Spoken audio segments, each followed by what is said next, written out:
चलो चलो कहाँ तक हमने पढ़ा था? सुनो एक मिनट। दुघटकीय विलयन पढ़ा था ना हमने। दुघटकीय वास्तविक विलयन देखो तो लिखाए होंगे। तो इसमें विलय और विलायक का डेफिनेशन लिखना, ठीक है? पहले लिख देते फिर समझा देते, ठीक है? चलो हेडिंग डालो तो उधर। विलय और विलायक क्या होता है समझते हैं। विलय, इसको इंग्लिश में बोलते हैं सॉल्यूट।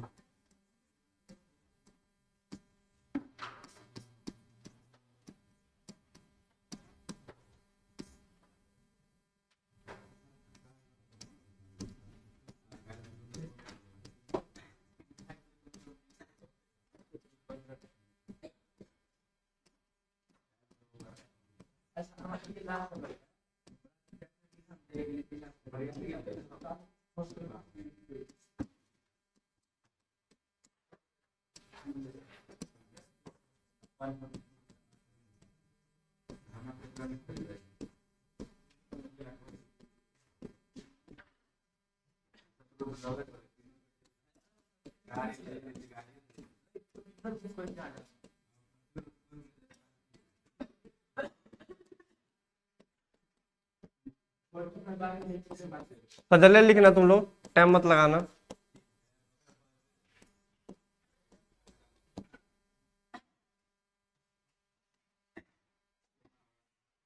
कृष्णा जी इधर आइए तो।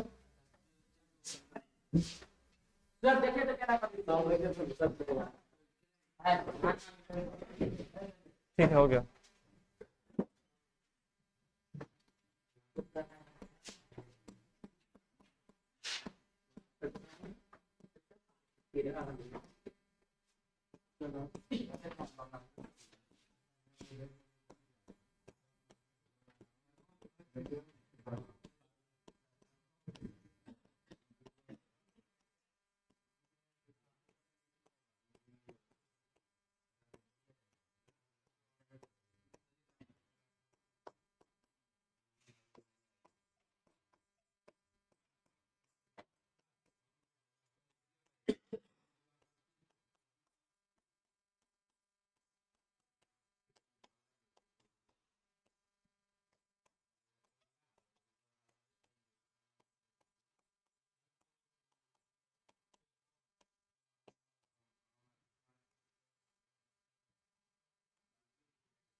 चलो इसको जल्दी लिखो तो।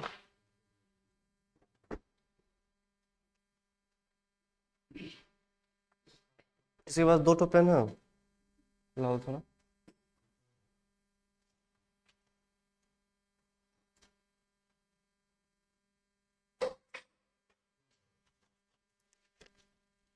जल्दी लिखो, 1 मिनट में मार रहे हैं।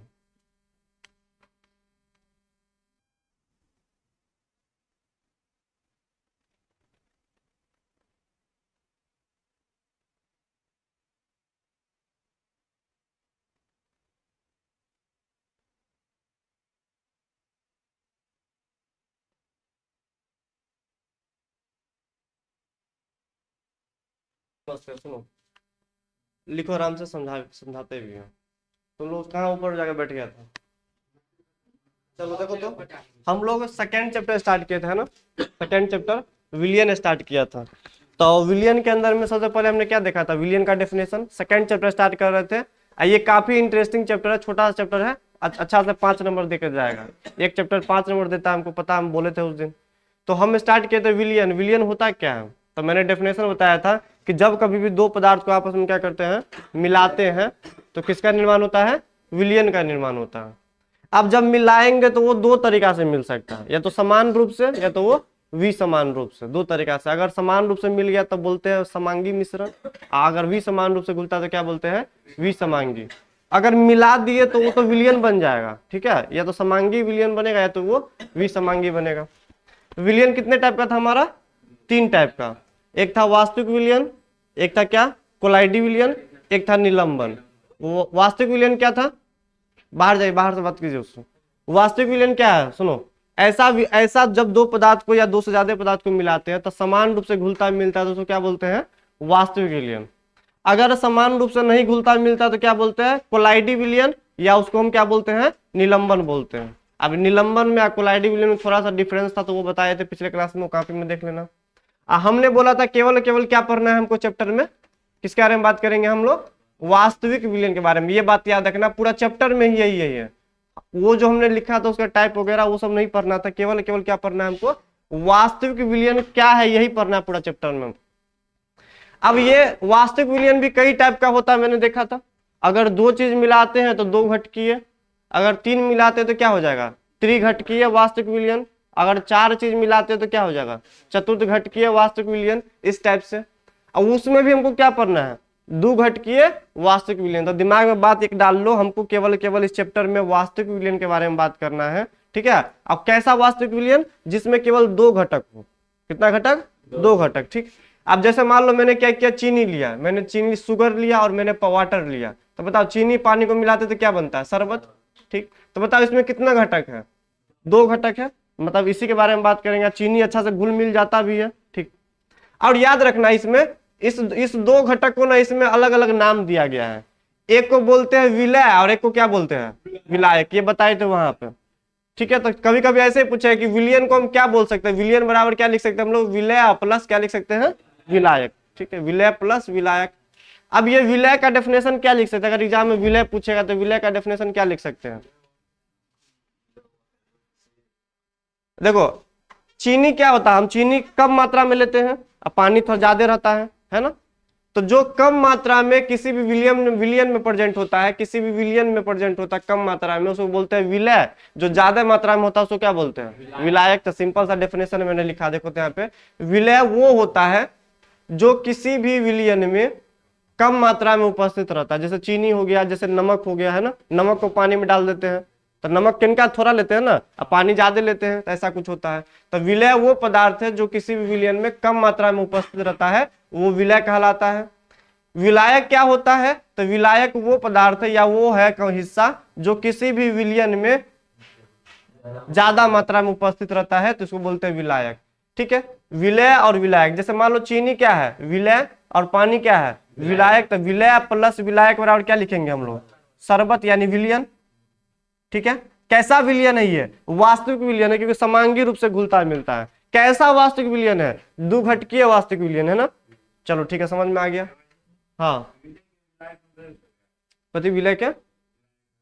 हाँ, क्या बोला विलय को? ये विलय, हाँ। तो ये अगर ज्यादा मात्रा में हो जाएगा तो हो सकता है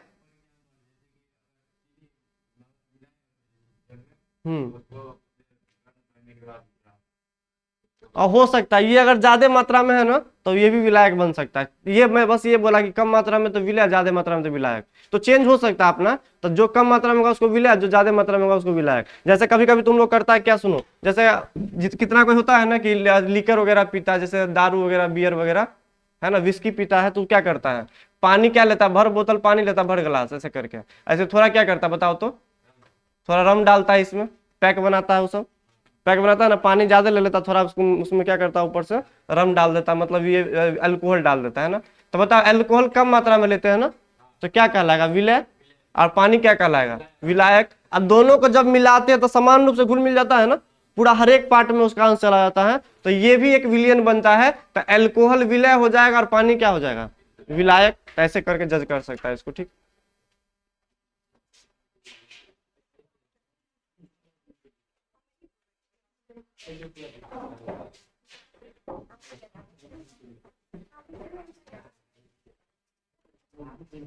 चलो जो लेट से आई है उसको एक लाइन में हम बोल देते, देखो इधर, विलय क्या होता है, जो विलयन के अंदर में कम मात्रा में उपस्थित होता है वो क्या कहलाता है, विलय। विलायक क्या होता है, जो विलयन में ज्यादा मात्रा में उपस्थित होता है उसको क्या बोलते हैं, विलायक। अब विलय और विलायक को जोड़े क्या बनता है, विलयन, ठीक है। तो ये नोट कर लेना, हम लिखा चुके हैं, इसको मिटा रहे हैं, किसी में से लिख लेना। तो सिंपल सा डेफिनेशन था उसका। अब एक बात सुनो, तो यहाँ पे सबसे इंपॉर्टेंट बात बोल रहे, सुनो, कभी भी तुमको एग्जाम में पूछेगा कि विलय और विलायक का पहचान करो, कभी भी तुमको पूछेगा एग्जाम में विलय और विलायक का पहचान करो, तो देखो तो याद रखना, विलय एवं विलायक को हम लोग, ठीक है, एक हो गया ग्राम, ये हो गया ग्राम के बेस पे, और एक हो गया मोल की संख्या के बेस पे। तो सुनो तो यहाँ पे विलय एवं विलायक को ना हम कभी भी ग्राम के बेस पे जज नहीं करेंगे, याद रखना, दिमाग में बात डाल लो अभी से ही। कभी भी तुम ना ग्राम के बेस पे जज मत करना कौन विलय है कौन विलायक है, कि ये 40 ग्राम है, ये 35 ग्राम है, तो ये विलय बन जाएगा विलायक। तो कभी भी ग्राम के बेस पे जज नहीं करना, उसको जज करेंगे कौन से बेस पे, मोल की संख्या के आधार पर। बताएंगे ये मोल की संख्या कैसे निकालते हैं, पहले बात दिमाग में डाल लो। विलय और विलायक, मान लो मेरे पास दो टर्म है, चीनी और पानी है, तो दोनों को ना मास से हम जज नहीं करेंगे, दोनों को मास से जज नहीं करेंगे, किससे जज करेंगे, दोनों को हम मोल की संख्या से। तो ये बात याद रखना, मोल की संख्या से विलय और विलायक का पहचान करते हैं, ग्राम के बेस पर जज इसको नहीं करते हैं। जैसे मान लो मेरे पास एक क्वेश्चन आ गया, सुनो देखे हो यहाँ पे 40 ग्राम सोडियम हाइड्रोक्साइड है, जो कि सॉलिड होता है, सोडियम हाइड्रोक्साइड एक सॉलिड होता है, जैसे चीनी होता है ना, उसी तरीके से ये NaOH एक सॉलिड होता है। इसको क्या किया मैंने, 36 ग्राम पानी में डाल दिया, 40 ग्राम NaOH को क्या किया मैंने, 36 ग्राम पानी में डाल दिया, और क्या बन गया वहां पे, एक विलयन तैयार हो गया। क्या बन गया वहां पे, एक विलयन तैयार हो गया। तो पूछा इसमें क्या करो तुम, विलय और विलायक का क्या करो, पहचान करो। तो कितना को झट से जाएगा, बोलेगा वो 40 ग्राम है, 36 ग्राम, इसको विलय बना लेते, इसको क्या बना लेते हैं, विलायक। लेकिन ग्राम के बेस पर जज नहीं करना, गलत हो जाएगा क्वेश्चन। कैसे जज करना है, मोल की संख्या के आधार पर, ठीक है। तो ये बात दिमाग में रखना है। अब मोल की संख्या निकालते कैसे, तो सुनो समझते हैं। मोल की संख्या बराबर होता है दिया हुआ द्रव्यमान बट्टा मोलर द्रव्यमान। ये हम पढ़ाए थे 11th क्लास में, नहीं पढ़ा होगा तभी समझा देते हैं। मोल की संख्या जो होता है कैसे निकालते हैं, मोल की संख्या कितना है, दिया हुआ द्रव्यमान उस पदार्थ का, ठीक है, और नीचे में क्या रखते हैं, उसका हम मोलर द्रव्यमान रखते हैं। अब थोड़ा हम क्वेश्चन करके चेक कर लेते हैं। देखो तो इस क्वेश्चन को हम यहां बना रहे हैं। सबसे पहले हम NaOH को ले लेते हैं। देखो तो यहाँ पे पहले क्या ले लेते हैं हम, यहाँ पे NaOH, इसको हिंदी में पढ़ते हैं सोडियम हाइड्रोक्साइड। अभी हमको ये पता नहीं है कि विलय है कि विलायक है। क्या लिया मैंने, ये सोडियम हाइड्रोक्साइड, नाम भी याद रखते चलना, पूरा केमिस्ट्री में सब आएगा। NaOH sodium hydroxide. हम इसका ना मोल की संख्या निकालना चाहते हैं। क्या निकालना चाहते हैं, मोल की संख्या। चलो निकालते हैं, यहाँ पे नीचे में मोल की संख्या, मोल की संख्या। बताओ मोल की संख्या का फॉर्मूला क्या होता है, दिया हुआ द्रव्यमान बटा मोलर द्रव्यमान। बताओ कितना दिया हुआ द्रव्यमान है, 40, ठीक है। तो 40 को कहाँ रखेंगे हम, ऊपर में, बटा नीचे में रखते हैं मोलर द्रव्यमान। अब ये मोलर द्रव्यमान क्या होता है, सुनो, जैसे मोलर द्रव्यमान, जैसे इसका सूत्र होता है ना, जैसे पानी का सूत्र होता है H2O, है ना, जैसे नमक का सूत्र होता है NaCl, उसी तरीके से सोडियम हाइड्रोक्साइड का सूत्र क्या होता है NaOH। अभी इस NaOH में Na मतलब होता है सोडियम, O मतलब होता है ऑक्सीजन और H मतलब क्या होता है हाइड्रोजन। तो सबका द्रव्यमान को क्या करेंगे हम जोड़ देंगे और नीचे हम रख देंगे, इसे क्या बोल देंगे हम मोलर द्रव्यमान। सब जैसे मान लो कि NaOH कैसे बना है, एक वो सोडियम से बना है, एक ऑक्सीजन से बना है और एक कैसे बना है हाइड्रोजन से। तो सबका द्रव्यमान निकाल के जोड़ देंगे तो क्या रखेंगे, इसी को क्या बोल देंगे हम मोलर द्रव्यमान। अब तुम लोग बोले भाई हमको द्रव्यमान तो याद नहीं है, तो अभी जस्ट हम द्रव्यमान लिखाएंगे, ठीक है। 1 से लेकर 20 तक लिखा देंगे, कम से कम तुम उसको याद रखना। हम ट्रिक भी बता देंगे कैसे याद रखना है, ठीक है, ट्रिक बता देंगे, टेंशन मत लो। अभी हमको पता है तो हम डायरेक्ट लिख लेते हैं, ठीक है, तुम लोगों को समझा देंगे, याद करवा देंगे थोड़ा देर में, रुको। सोडियम का होता है 23 प्लस, हम लिखा देंगे, ठीक है, याद भी करवा देंगे थोड़ा देर में, रुको। सोडियम में कितना होता है 23, एटॉमिक नंबर होता है 11, परमाणु संख्या 11, द्रव्यमान संख्या कितना होता है 23। ऑक्सीजन में कितना होता है 16, कितना होगा 16 रख लो यहाँ पे प्लस। हाइड्रोजन में कितना होता है 1, ठीक, 1 हो गया। अब जोड़ो तो सब कितना हो रहा है 23 16 1 को 40 होगा। तो बताओ 40 ऊपर में भी कितना है 40, बताओ 40 बटा 40 कट जाएगा, कितना हो जाएगा 1। तो बताओ मोल की संख्या कितना आ गया 1 के बराबर आ गया, ठीक। अब मोल की संख्या हम इसका निकाल लेते हैं, दोनों को निकालेंगे, है ना। तब अब वाटर का निकालते हैं H2O का, ठीक है, इसको क्या बोलते हैं जल या पानी बोल सकते हैं H2O को, ठीक। बताओ इसका हम मोल की संख्या निकालना चाहते हैं, यहाँ पे मोल की संख्या बताओ, दिया हुआ द्रव्यमान बटा मोलर द्रव्यमान, कितना दिया हुआ द्रव्यमान है 36 ग्राम पानी रखा हुआ कंटेनर में बट्टा। अब बताओ पानी का कोई बोलेगा मोलर द्रव्यमान बताओ, तो बताओ हाइड्रोजन का होता है 1, तो कितना हाइड्रोजन है 2, तो 2 से मल्टीप्लाई करना पड़ेगा, तो 1 इंटू 2 कितना हो जाएगा 2, तो 2 रख लो प्लस, एक हाइड्रोजन का 1 तो 1 इंटू 2 तो कितना हो जाएगा 2। अब प्लस ऑक्सीजन कितना होता है 16, तो बताओ 16 2 कितना हो जाएगा 18। बताओ 36 बटा 18 कितना हो जाएगा 2। बताओ कितना मोल पानी है 2 मोल है, ये कितना मोल है 1 मोल है। अब बताओ मोल की संख्या पर जज करना है आंसर को, तो बताओ ये 1 मोल ये 2 मोल, किसका मोल ज्यादा किसका मोल कम, इसका कम इसका ज्यादा। ज्यादा वाले को क्या बोलते हैं विलायक, कम वाले को क्या बोलेंगे विलय। तो ये हो जाएगा विलय और ये क्या हो जाएगा विलायक। अब अगर मान लो कोई आदमी इसका मास देखता है खट से टिक मार देता है एग्जाम में अगर आता तो बोलता है ये 40 ग्राम है, इसको क्या बोलते हैं विलायक बोल देते हैं। क्या ये विलायक है नहीं है, तो इसलिए मैंने लिखा है विलय एवं विलायक को किस में जज नहीं करना है, ग्राम में जज नहीं करना है, किस में जज करेंगे हम मोल की संख्या में। तो मोल की संख्या तुमको निकालने आना चाहिए। चलो एक क्वेश्चन भी लिखे जल्दी नोट करो तो इसको।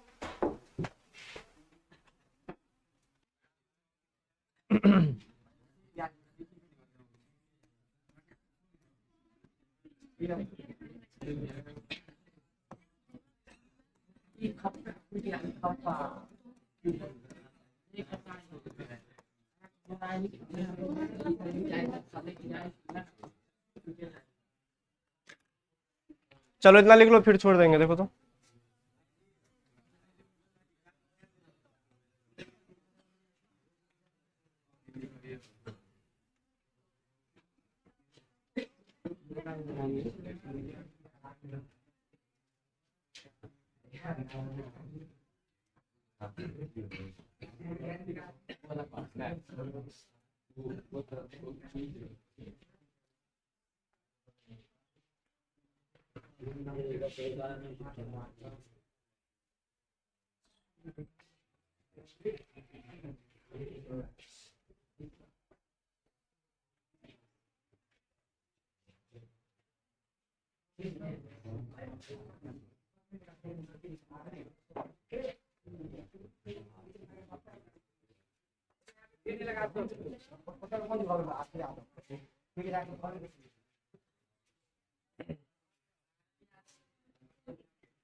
चलो अब एक मिनट देख लो इसको तो।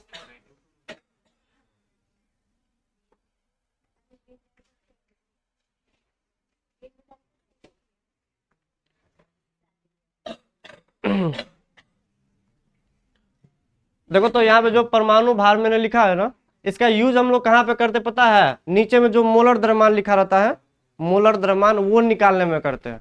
देखो कभी कभी क्या करता है, तुमको क्वेश्चन अगर एग्जाम पूछेगा ना तो मोलर द्रव्यमान तुमको दे देगा। जैसे बोलेगा वाटर का निकालो, जैसे बोलेगा सोडियम हाइड्रोक्साइड का निकालो, जैसे बोलेगा नमक का निकालो, NaCl का। तो हम निकाल सकते हैं, कब निकाल सकते हैं? जब तुमको प्रत्येक एलिमेंट का, प्रत्येक तत्व का द्रव्यमान पता हो। जैसे मैंने पूछा क्या, H2O का मोलर द्रव्यमान कितना है, तो हम क्या करेंगे, हाइड्रोजन का मास को और ऑक्सीजन के मास को क्या करेंगे, जोड़ेंगे। तो तुमको अगर इंडिविजुअल हाइड्रोजन ऑक्सीजन का द्रव्यमान पता रहेगा तभी तो बना सकते हैं, है ना। तो कभी कभी क्या करता है, किताब कोई क्वेश्चन से पूछेगा ना, तुमको H2O का मोलर द्रव्यमान दे के रखेगा, और नहीं दिया रहेगा तो निकालना पड़ेगा। तो निकालने के लिए क्या, प्रत्येक एलिमेंट का क्या तुमको पता होना चाहिए, भार पता होना चाहिए, उसका द्रव्यमान पता होना चाहिए। तो वही मैंने लिखा है। तो कम से कम 1 से लेकर ना 20 तक तुम याद रख लेना, 1 से लेकर 20 तक। ये हम परमाणु संख्या के आधार पर लिखा है। जैसा हाइड्रोजन को 1 होता है परमाणु संख्या, हीलियम का 2 होता है, लिथियम का 3 होता है। तो 1 से लेकर 20 तक मैंने लिखा है। इस साइड क्या लिखा हुआ बताओ तो? ये सब परमाणु भार है। क्या ये परमाणु का भार है, मतलब एक ऑक्सीजन परमाणु का कितना भार है वो मैंने लिखा है। अब याद करने का एक ट्रिक क्या है मेरे पास, सुनो। अगर परमाणु संख्या मान लो n है, परमाणु संख्या मान लो n है, n मतलब कोई नंबर 1 2 3 4 है ना। परमाणु संख्या अगर n है, अब n सम भी हो सकता है और विषम भी हो सकता है। सम मतलब जो 2 से कट जाए, जो विषम होगा जो 2 से नहीं कटेगा। तो याद रखना, सुनो, अगर सम संख्या कोई परमाणु संख्या आ रहा है तो उसमें क्या करो, बस 2 से मल्टीप्लाई कर दोगे तो अपने आप क्या आ जाएगा, परमाणु भार आ जाएगा। ठीक है, सिंपल सा बात है। अगर परमाणु संख्या अगर n है और n एक सम संख्या है तो क्या करो, डायरेक्ट उसको 2 से मल्टीप्लाई कर दो, आराम से परमाणु भार निकल जाएगा। अगर विषम संख्या है तो क्या करो, 2 से मल्टीप्लाई करके क्या कर दो, 1 जोड़ देंगे उसमें। तो जैसे हम एक एग्जाम्पल लेते, सुनो, बताओ कैल्शियम का परमाणु संख्या कितना है, 20। तो बताओ 20 कैसा संख्या है, सम संख्या है। तब कोई बोला कैल्शियम का तुम परमाणु भार बताओ, तो क्या करो, इसमें 2 से मल्टीप्लाई कर देंगे तो क्या हो जाएगा, 20 दूना 40। तो 40 क्या हो जाएगा, इसका भार हो गया। ठीक, बताओ के यहाँ पे पोटेशियम है, इसका परमाणु संख्या कितना है, 19। तो 19 कैसा है, सम संख्या की विषम संख्या, विषम संख्या। अरे 19 विषम संख्या है ना। तो विषम संख्या में क्या करेंगे हम, 19 को 2 से मल्टीप्लाई कर दो और एक क्या कर देंगे, अपने मन से जोड़ देंगे। तो बताओ क्या हो जाएगा, 19 दूना 38 1 39। तो ऐसे करके हम बना सकते हैं। जैसे कि एग्जांपल और लेते हैं, बताओ नियोन का परमाणु संख्या कितना है, 10। तो अगर 10 कैसा संख्या है, सम है, तो क्या करो, 2 से मल्टीप्लाई कर दो, बताओ कितना हो जाएगा, 10 दूना 20। ठीक है, तो इसमें पूरा लिखा हुआ 1 से लेकर 20 ऐसे याद कर सकते हैं। इसमें 2-3 एक्सेप्शन है, वो याद रखना। बताओ हाइड्रोजन एक याद रख लेना, जो कि एक्सेप्शन है। हाइड्रोजन एक विषम संख्या है, लेकिन इसमें मैंने एक जोड़ा नहीं है, तो याद रखना, एक हाइड्रोजन, एक बेरिलियम एक्सेप्शन है, इसमें एक नाइट्रोजन एक्सेप्शन है और एक यहाँ पे आर्गन एक्सेप्शन है। ठीक है, तो ये 4 तुम एटलीस्ट याद रख लेना। 1 2 घेर लो, तो वहां पे 1 नंबर पे, 4 नंबर पे, 7 नंबर पे और 18 नंबर पे। जहां पर रूल काम नहीं करेगा तो उसको याद रखना पड़ेगा। ठीक है, 1 4 7 और 18 नोट कर लो। अब बोरोन 5 होता है ना, तो क्या हो जाएगा, 5 वो बोरोन भी होता है यहाँ पे, बेरिलियम। बोरोन का 11 कर लो, इसको 11 होगा, 11 हो जाएगा। ये 5 है ना, तो कितना हो जाएगा, 5 दूना 10 है, 11 का, इसमें 11 कर लेना। बोरोन में एक्सेप्शन नहीं है, 11 कर लो उसको। 4 जगह एक्सेप्शन है, हाइड्रोजन, बेरिलियम, नाइट्रोजन और आर्गन। चलो रहने देते हैं, अगले क्लास में आगे बात करेंगे। तो तुम ऊपर चलो तो मैं